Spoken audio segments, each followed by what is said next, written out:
Tonight's story begins with a simple mistake, or so they thought. A couple left their baby with a babysitter, but halfway to dinner, the babysitter called, apologizing for not coming. So who was holding their child? Turn off the lights, settle in, and listen closely. Because the shadow in this story doesn't just watch. It waits.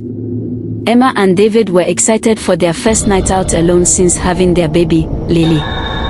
They found a babysitter named Sarah, who came on time and seemed nice. After tucking Lily into her crib, they left with smiles and promises to return by midnight. Halfway to the restaurant, Emma's phone rang. It was Sarah. "I'm so sorry," she said in a shaky voice. "I won't be able to babysit tonight." Emma frowned, thinking she might have misunderstood. But she tried to stay calm and said, "It's okay, we'll figure something out." Emma showed David the message, confused. "But she's already here," David said, glancing at the camera feed from the baby monitor. On the screen, Sarah was sitting in the living room, gently rocking Lily. Emma's hands shook. "Then who just called me?" she whispered. David didn't answer. The babysitter on the screen smiled at Lily, but there was something in her eyes, something cold that made his stomach twist. Back at home, Sarah hummed softly, singing a lullaby. Lily's small hands reached out toward her, and she giggled. But then, a strange tapping came from the window, like fingernails scratching lightly.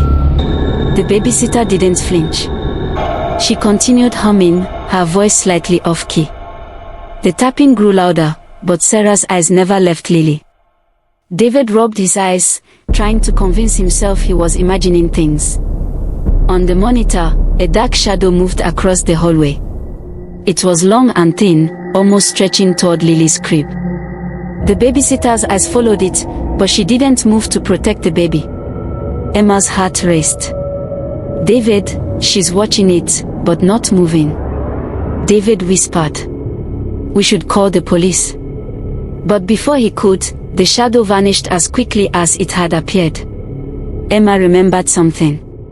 She had seen Sarah's profile picture online. It was an old black and white photo. The woman looked eerily similar to the babysitter now, except the eyes were dark and hollow. David leaned closer to the monitor. "Emma, Lily isn't alone. That's not Sarah." His voice barely made it past a whisper. The babysitter on the screen turned suddenly toward the camera and smiled, too wide, too sharp, like a predator. Lily's crib rattled as if someone invisible was shaking it.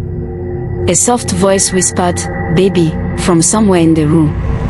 Emma clutched her phone, trying to call the police, but the line was dead. The babysitter continued rocking Lily. "She's safe with me," she said, her voice low and strange. But the words didn't feel comforting, they felt like a warning. Emma's stomach twisted in fear. A knock came from the front door. Emma and David's hearts jumped. Who could it be? They hadn't told anyone they were home. On the monitor, the babysitter paused and listened, then shook her head, smiling at Lily. "She's not letting anyone in," David muttered. The babysitter slowly walked to the front door and whispered, "Some doors should stay closed." Emma felt cold all over. Why exactly is she doing this? Emma searched Sarah's social media page quickly. She found a warning in the comments, "Do not trust the shadow behind the eyes. She never leaves." Her hands shook as she read, realizing the woman in the picture had disappeared years ago. David stared at the monitor. The babysitter crouched beside Lily and whispered something they couldn't hear. Suddenly, Lily smiled, but it was too wide for a baby, too knowing. Emma gasped. The babysitter wasn't human. By the time the couple got home and ran to check on Lily, the babysitter was gone. Lily was asleep in her crib, smiling sweetly, as if nothing had happened. But on the wall, scratched into the paint, were letters, "Thank you for leaving her." Emma hugged Lily tightly. "Never again," she whispered. But deep down, both Emma and David knew the babysitter hadn't truly left. Some things, once in your home, never really go away. That night, Emma's phone rang. The screen showed Sarah's number. Her fingers froze as she answered. "I'm so sorry," said the voice again. "I won't be available tonight." Emma looked over at Lily, who was smiling in her crib. Only now, the smile wasn't innocent. And in the corner of the room, a shadow watched, patient and waiting.